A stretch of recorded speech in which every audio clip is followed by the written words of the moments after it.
Welcome to London Calling EU, a podcast from the EU delegation here in the UK, in which we look at this new post-Brexit relationship with a new lens and demonstrate that there is life beyond Brexit. Last time we looked at cuisine and how the UK and the EU have influenced each other's foods and restaurants. This time, we're going to focus on love. Now, I admit that when we talk about EU-UK relations, love might not be the first word which comes to mind.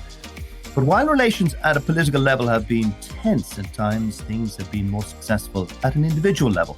And it's no exaggeration to talk about an Anglo-European love story. Tonight, thousands of mixed nationality couples will celebrate St. Valentine's Day together, including your host, who is married to an Estonian lady. 730,000 children were born to European mothers in England and Wales from 2008 to 2019, among them two of my children, an Estonian mother and Irish dad. By 2019, a little more than half of EU nationals had lived in Britain for a decade or more. This is why they were reluctant to leave after Brexit, and many Europeans arrived in the UK post-Brexit. Now, we didn't manage to find an exact number for Anglo-European couples currently living in the UK, but it's fair to say that there are quite a few. Now, before we turn to our guests, we've gathered a number of real-life stories from Anglo-European couples who have met over the years. Blanca came to the UK from Valencia on the Erasmus programme as part of her 5-year degree in architecture. In the kitchen of her student lodging, she met an English fellow student and soon they were dating.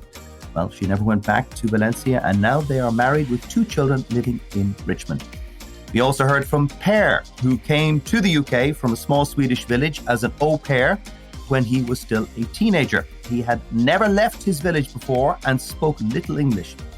Well, he never left the UK since then and is now happily living in Bristol with his partner, Joseph. Thank you also to Raphael for getting in touch and sharing his story. He came to the UK in the 1970s with long hair, flower shirts, and the dream of becoming the new John Lennon.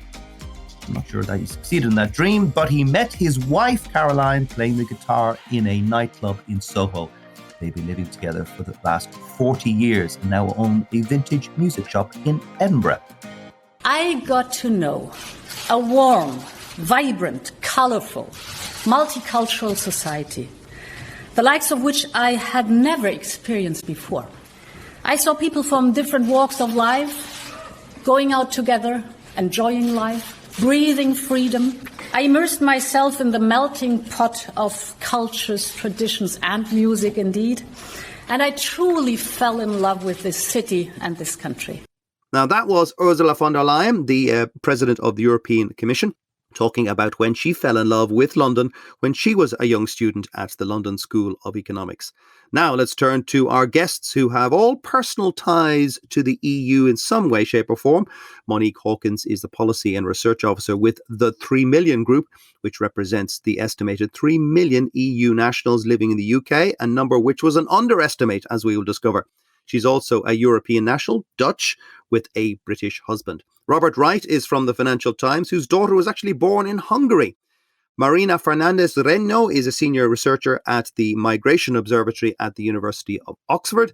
And Emma Beddington is a British writer and Guardian columnist who spent many years in Brussels with her French husband and now lives in Yorkshire with her family. In the pre-Brexit days, she used to be the travel restaurant critic for the Eurostar magazine Metropolitan. She wrote a lot about our topic and will provide a witty and hopefully original perspective. They've all got personal news stories of love across national boundaries. So let's start with yours, Monique, from the 3 Million Group. Hi, thanks for having me on.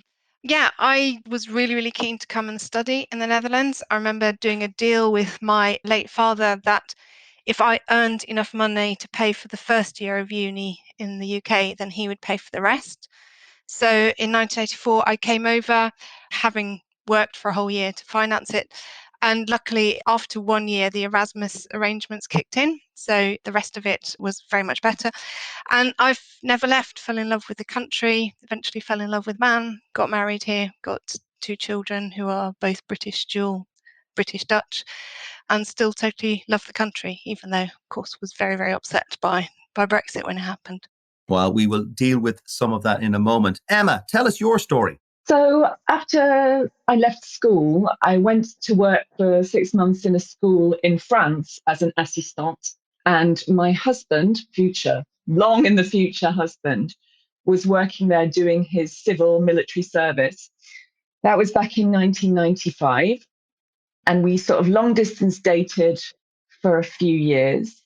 In 97, he moved to London, studied there, and we lived together in London until 2005, four, something like that. Moved to Paris, moved back to London, moved to Brussels, spent 12 years very happily in Brussels, and moved back to the UK in 2018. And we have two sons who are dual French British nationals who are now 19 and 17. Did you guys date in French or date in English when you first met? French. It's always been French. My husband, I think his chat-up line was that he wanted to practice his English. And so we went out to a cafe and we practiced this horrible, horrible English on me for about 2 minutes. And then I think he, a little longer, maybe 15 minutes. And then he sort of said that he realized that every time he was missing a word, I would just sort of supply it in French. And he realized that, in fact, things might be a bit simpler if he gave up on trying to practice his English on me. So, and now I think we speak like a horrible hybrid of French structure, and then whenever the English expression is better, we just stick it in there. So it's horrible. It's not a real language. Non a peu coûte the mustard. Marina, tell me your story, if you have one. I was born in Spain. I'm a Spanish national. During my PhD, I stayed for a year in London. I really like it, actually. And then I moved back to the UK in 2018 for a job here at the Migration Observatory. And I've been living here since. So I think I will continue living here for the next years. Now, Robert Wright from the Financial Times, can I bring you in? How come your daughter was born in Hungary, Robert? Many years ago, I was the Financial Times' correspondent in Budapest. So I lived there from 1999 till 2003. So I had the privilege of watching Hungary's process of accession to the European Union, which was an interesting process in lots of ways. I was there during the first government of Viktor Orban, who's obviously Prime Minister again now. Saw some of the formation of his political project at that time. My wife and I were in our 20s at that point, late 20s, came to the point when we decided to start a family. So our daughter was born 20 years ago in Budapest, in the Hungarian State Railways Hospital. Does she speak Hungarian? Well, we left when she was 18 months old. Right. So at one point, before she left Hungary, I think she spoke Hungarian about as well as she did English. She didn't speak either tremendously well at that point, but she definitely seemed to understand Hungarian as well as she did English. Unfortunately, I'm the lone Hungarian speaker in the family now. Anna doesn't remember too much about that. She's now at Cardiff University studying computer science. She's going through life constantly explaining to people why this person who is a British citizen has British parents, why she was born in Budapest, a place that she doesn't particularly remember. So that's our little gift to her. Yeah, she should do some sort of laminated card to hand to people at parties. Yes. Why hasn't there been the much feared or much anticipated Brexodus, i.e. the number of European nationals living in Britain rose from 3.2 million in 2015 to 3.6 million in 2019, despite the talk of Brexit Britain as an unwelcoming place? Why has that been the case, and to what extent do you think this shows strength and resilience of Anglo-European couples? When you start looking at this, it just becomes clear how complicated the picture is.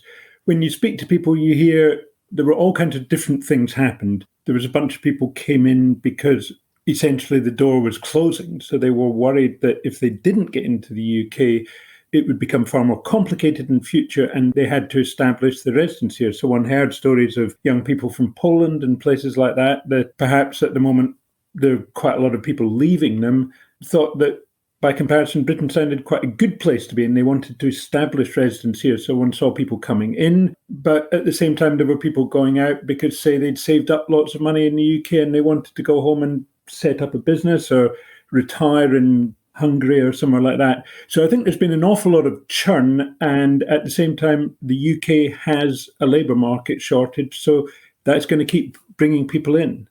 paradoxically, many Europeans are becoming British citizens because of Brexit. They're concerned that they might have lost their settled status if they leave Britain, and as that was especially the case during the first pandemic, wasn't it? Do you have any numbers on this phenomenon? And these people will be allowed to vote in general elections and referendums in future. I wonder what impact that might have on British society and British politics in years to come.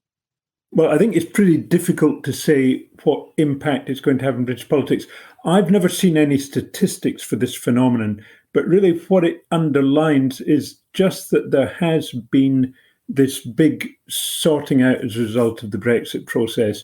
Before, it was an incredibly casual process. People could come and go. There were absolutely no restrictions on European people coming or going. We were discussing before the recording how the UK and Ireland are the only two countries that didn't even require you to register with the local town hall. So really, everybody suddenly had to get their papers in order. And I think, not terribly surprising, that's led to a rise in British citizenship.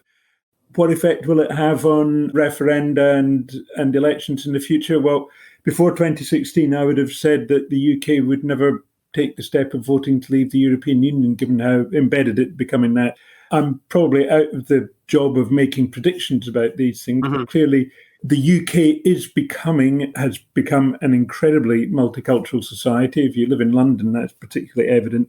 The one thing I would say is that the Brexit process has led to an evening out of the immigration rules in the UK for people from every country.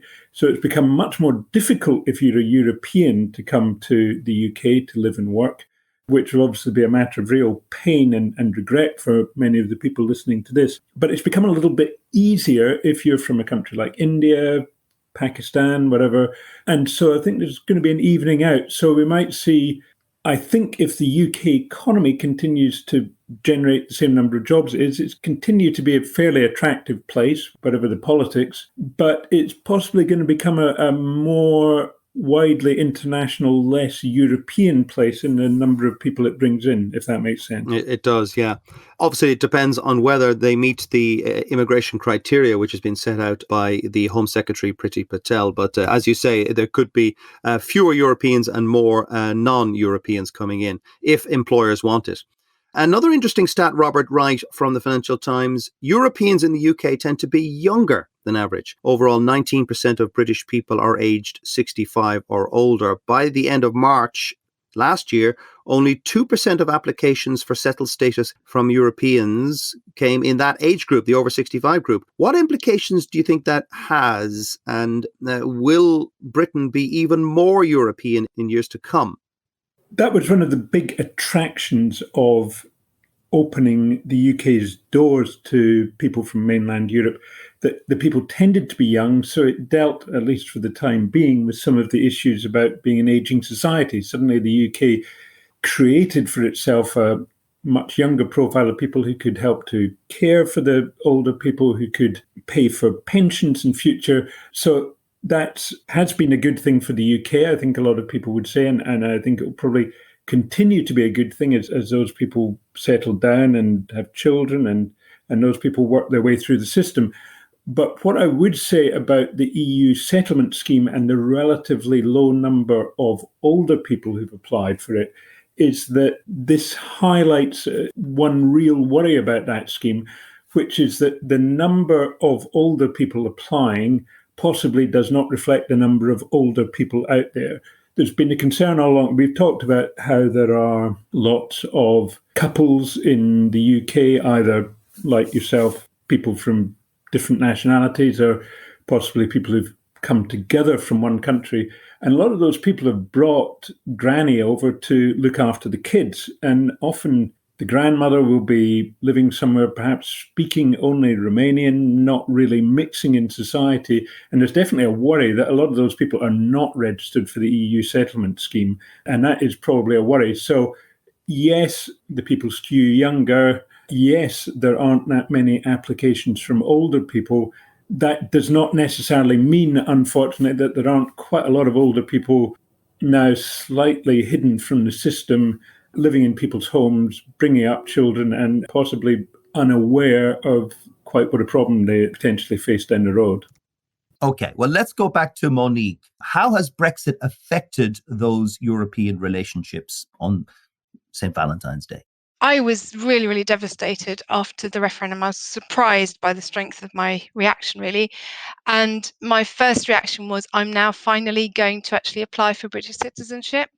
In the long past, I couldn't have done it because the Netherlands wouldn't allow dual nationality, but they'd introduced an exemption that if you were married to a Brit, you could. So I thought, okay, I'm going to do it now. I'm going to pay the vast sums of money to do it. Was it expensive? Yeah, it was £1,500 altogether. Uh, So in the process of it, it was very complicated, but one of the prerequisites was to get a permanent residence document. And I ended up getting refused for that on a technicality, and that actually sort of hit the media at the time. And it catapulted me into realizing how the Home Office treats sort of both non-EU citizens and EU citizens. My eyes were completely opened by what people have to deal with. I mean, we were lucky that we just had this rights-based framework to be here, but now that everybody has to interface with the Home Office, and that's actually what led me to join the 3 million. I was very lucky that my husband was extremely supportive of all this. He felt upset about it as well. He did get a little bit tired after like a year and a half of me raging every single day about it. I've eventually accepted it, but he has been supportive all the way through. I can't quite imagine how the relationship would have sustained if, for example, he'd been a Leave voter. I'm not trying to be partisan here, but I think the lack of support would have been really, really difficult. That's a good point, Emma. Do you think it's possible that relationships would survive if they voted the opposite way in the referendum? I guess you'd need to be a much more forgiving, empathetic, and understanding person than I am, because I would have really struggled, I think. I mean, I don't know, I think it's quite tricky to date across quite fundamental, principled political divisions and differences. I think that's very tricky. People do manage it. There are people out there who sort of manage to live a life where maybe they don't talk about the things that they disagree fundamentally on, or they accept that they have enough in common that that's not a deal breaker. For me, it would be, I confess, it would be an absolute deal breaker. Marina, is there any evidence that relationships, long-term relationships, broke up after 2016 between Brits and Europeans? I don't know any evidence of that, but obviously I assume that if, as they mentioned, if people have different political positions, particularly in such a salient issue like the EU referendum, that would have strained any relationship. But I assume it will be the same if of relationships, maybe the one is voting Labour and the other is voting Conservative. But it's true that nowadays in British politics, the referendum is a crucial dividing issue. Most research points that many European citizens felt that they have been more discriminated in general by the general population. They feel less welcome, but this is more about how they feel in the UK rather than their personal relationships. So maybe there were some cases, but probably, as they mentioned, it's likely that many UK citizens that marry EU nationals, they didn't both leave precisely because of their personal relationships. Do you think, Marina, staying with you, that people in continental Europe, and I'm not including Ireland because that's a different legal relationship, feel, even now, 5.5 years after the referendum, feel less welcome in Britain? They certainly feel that traveling here is way more difficult. Before, anyone from the rest of Europe could move here easily, just settle for work, study here and pay the same fees as UK nationals. And now this all has changed. At the beginning, as we know from the newspapers, people were still not aware of these different rules, and some people have different negative experiences in the border trying to enter, and they were not totally aware that the rules have completely changed, in the sense that now EU citizens are subject to the same rule as non-EU citizens. So I don't know if less welcome, but for sure it's not as easy a destination to work or to come to live as it was before. Monique, do you think all these thousands, hundreds of thousands of transnational relationships, do you think they will bubble up from below to policymakers in future, maybe not now, but in future, to soften the relationship between the two unions or the two administrations? Well, that would be great. Certainly in our group, we see a lot of people who have become very, very motivated to get more involved with politics. We have several people in our Young Europeans network who have now stood for and been elected as councillors, who I think would have great ambitions to eventually go into parliamentary politics as well. And yeah, it would be great if ultimately things are softened, because just like Marina said, we see a lot of people feeling very unwelcome. So even people who do actually already have status, because the status is a digital only status, we have had countless examples of people not being able to prove it at the border, because if you renew your passport, you're supposed to update it. These updates can take months. And so people turn up at the border having done everything they've needed to do, and they still face a really unfriendly border guard. I mean, it's a bit luck of the draw. Some of them are great, some of them are really quite hostile. And we've had several reports of people saying, the treatment I received at the border, even though I've lived in the UK for 20 years, it's enough to make me want to now up sticks and leave. I'm so fed up. Well, Emma, do you think it's possible that Europeans who either live in Britain or lived in Britain or have access or settled status, wherever it is, could become a kind of an ethnic group like British Asians or Afro-Caribbeans or something, that they would be categorized in such a way, not necessarily in statistical reasons, but they might identify themselves as British Europeans? Oof, that's an interesting one. It's such a diverse group, isn't it, that it's quite hard to imagine how that would happen. I think the Caribbeans would say the same, and I think the British Asians would say the same as well. Do they indeed? The question then is, do they in fact identify as a group and say, well, I don't know. Drawing on my personal experience, I wouldn't say that my husband or my sister's boyfriend, who's Italian and lives in the UK, sort of consider themselves as an ethnic group. No, I don't think so. But maybe over time that'll shift. All right. Yeah, I just wonder whether in 10 years' time that might be an issue. Marina, where have people mostly settled from continental Europe when they've moved to Britain? I mean, the obvious consideration is they've lived in the cities, obviously London, Manchester, Birmingham, etc. Is that true? And where else have they tended to settle? Yeah, the patterns of settlement are slightly different to non-EU migrants. So non-EU migrants, they are more concentrated in London. But in EU migrants, especially, they start, let's say, settling in other areas that were not traditional migration destinations, like in northern England, east of England. So they are, let's say, more evenly spread across England compared to non-EU migrants that they tend to concentrate in London. I would also like to comment on the issue that you just raised about the ethnic group, whether Europeans would likely to consider themselves an ethnic group. I think they're quite difficult because many of them, they tend to associate to other co-nationals, so people from the same nationality.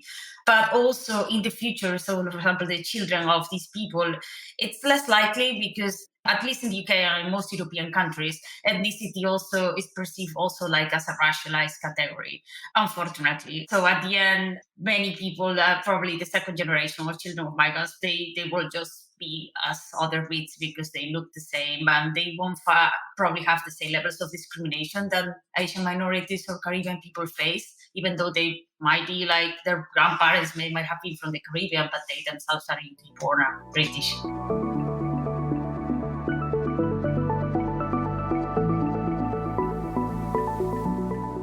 Monique, do your children consider themselves Anglo-Dutch or British-British? And who do they shout for if the Netherlands plays England? Slightly mixed. I think one of them is just British through and through. The other one would also consider themselves British, but probably has expressed a lot more interest in the Dutch side of their heritage. They've expressed an interest to go and study at some point or work in the Netherlands to learn the language, because unfortunately, due to long story, I didn't actually manage to teach them both to be dual language.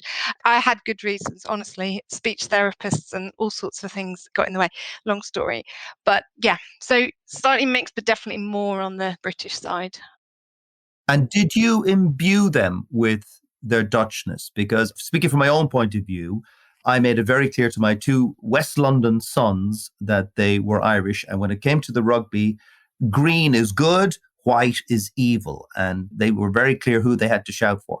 But that's my own personal brainwashing. But how about you? From the word go, did you say, You bent I did nail try long. very, very hard. I had all the Jip and Janneke books and lots of other things, videos. I did lots of reading, lots of singing songs when they were little in Dutch. Dag vader, dag moeder, dag zus Ursula. It's very good. They're forced to have orange as their favourite colour. In the Olympics, we did go and see the Dutch play, I think it was the Brits at hockey, and that was very exciting, actually, and they were all very much supporting the Dutch. With the big orange finger. Yeah. What about you, Emma? Well, Who do they shout for in the rugby? France or England? to start with, they have absolutely no interest in any sport. So you're onto a loser here. But I mean, because actually my sons essentially grew up in Belgium. I mean, they arrived in Belgium when they were 2 and 4 and they left when they were sort of, 15 and 16. Actually, I'd say they identify, for the World Cup, it was Belgium all the way. I don't think either of them identify as French, though they are French speakers strongly. I think their affinities, their affections are more with Belgium and the UK. That's a really interesting point, though, isn't it, Emma? The way they have British and French identity, but they could also have English and Belgian identity. And as you've said yourself, they identified with Belgium in the European Championships and the World Cup. Is there much of that, Marina? Is there much of that kind of blurred identity? Certainly there will be in my household between Ireland, Estonia, and England. Yeah, that's very common, especially among children of migrants and also children that one parent be national, like the cases of the Monique or Emma. So that's very common, and actually it's good, right? They integrate two different national identities. Sometimes the identity of the country where they live in predominates over the other, but that's not necessarily the case. And we can see that every day in the UK because there are many people whose parents are from other parts of the world and they perfectly or speak the language or they integrate their cultural habits. And that's perfectly possible. It doesn't mean that they have less, let's say, attachment to the British identity just because they also have another identity. Can I go back to you, Emma, with whether there'll be a cultural loss to Britain as a result of restrictions, i.e. school exchanges might suffer. Definitely, we know Erasmus has been scrapped and replaced with a different system, the Turing scheme. It was on this podcast earlier. Do you think they might lose out? I mean, Britain was already a monolingual country, but it's going to be even more so, one suspects. Oh, hugely, hugely. And actually, interesting, before we left Belgium, we went and when we were not sure what we were going to do, we were going around the lycée in Brussels, and they said it was impossible now to organise language exchanges with the UK because the UK there was no interest. It was impossible to organise a language exchange. So I actually think school exchanges, unfortunately, seem to be pretty much a thing of the past now. So language learning has not been particularly prioritised, far to the contrary. How does that manifest itself? If Britain does lose out culturally or linguistically, how does that manifest itself for the UK, and how will that impact?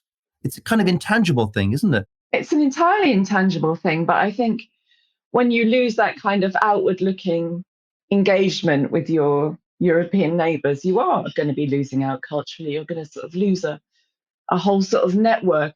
It's sort of imponderable. You don't even know what you're losing because you've lost it in a way. It's stuff that happens through sort of happenstance and through sort of happy coincidence and connection. And those are the things you lose that are very difficult to quantify or even give a qualitative assessment of. But I feel that we are losing out enormously, yeah. Same question for you, Monique. How do you think Britain will be affected by Brexit with far fewer Europeans in the country, far fewer coming in than before, linguistically, culturally, gastronomically, whatever? All of the above, but I think also it's got to have an effect on the soft power, I think, of Britain. And the whole sort of premise of global Britain, I think, I can't reconcile it with shutting these doors. I don't understand it. I just feel that it's massively inflicted self-harm on the country. I'm a bit lost for words on this. Do you think that continental Europe has been affected by Brexit, i.e., is continental Europe going to lose out culturally by not having Brits come over and share, their experiences, not necessarily just the language, but the wider cultural perspective? There won't be as many Brits studying in France and Germany and Poland or wherever. For universities, definitely has had a big impact, Brexit, because at the end, there will be way many EU students coming to the UK and the other way around, especially coming to the UK, but particularly because of the fees, because they will be at the same price. They will have to pay the same as non-EU nationals, which are quite high. And yes, obviously for the higher education sector, the impact has been massive in the UK.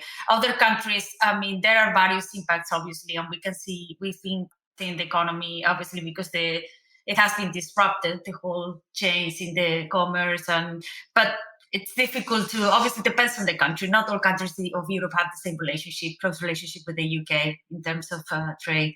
Okay.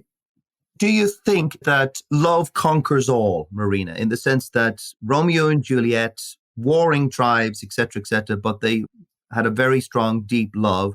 Or are we in an age where social media where people put themselves into camps, they put themselves into silos? And I'll be bringing the same question to Emma and to Monique. But what's your own gut feeling? Well, in this case, the research I know is that people tend to partner with people that are similar to themselves. So it's likely that, as I think Monique mentioned earlier, and Emma too, that if you are, for example, in the case of British politics, if you are a European national, it's unlikely that you're going to date someone that is both leave, because we tend to, and that's what research shows, we tend to partner with people that are similar to us in our ideological orientations, values, etc. Emma, love conquers all. Well, that's a nice idea. I mean, I'm not sure Romeo and Juliet is the cheeriest example. It didn't end very well for them. Not ideal, no. I think the thing that I'd be looking for as a partner at any time is that sort of cultural openness, curiosity, being interested in other people and in other cultures. So I would always struggle, I think, getting into a relationship with someone whose interest is to close that down and have a narrower, sort of more insular approach. So I don't think I'm in the love conquers all category now. Monique. Well, I think love conquers a lot, but I think it does also depend on opportunities. So I think the fact that there is no more Erasmus and far fewer exchanges, it reduces the opportunities as well. I mean, I fell in love here because I lived here for a while and I met lots of Brits. So if you shut down all those opportunities, I think there will be fewer EU-UK couples potentially in future. And also, I have to sort of say the Home Office conquers love in a lot of cases, because, I kind of want to almost say to British children, luckily mine are dual nationals, but sort of say, whatever you do, don't fall in love with someone foreign, because you've no idea the amount of difficulty you're going to face. And I mean, at 3 million, we're getting absolutely regular reports now of families split through, even people who do have status, one half will be trapped abroad because of bureaucratic issues to do with expired biometric cards. People who are trying to be reunited and go through the family permit route are facing delays of 6 to 12 months just to get a family permit to be allowed to come here to make that application. So I think the Home Office does quite a lot to put paid to love conquering all. Sorry to end on a pessimistic note there. The moral of the story is do your research before you fall madly in love. Well, that brings to a close our podcast today. I want to thank all our guests for a wonderful discussion. Robert Wright from the Financial Times, Monique Hawkins from the 3 Million Group, Marina Fernandez-Reno is with the Migration Observatory at Oxford, and Emma Beddington, the writer and columnist with The Guardian. Remember to subscribe to the London Calling EU podcast wherever you get your podcasts. And that way it'll pop into your inbox when we do a new one, which we will be doing in a few short weeks. But from all of us, ciao for now.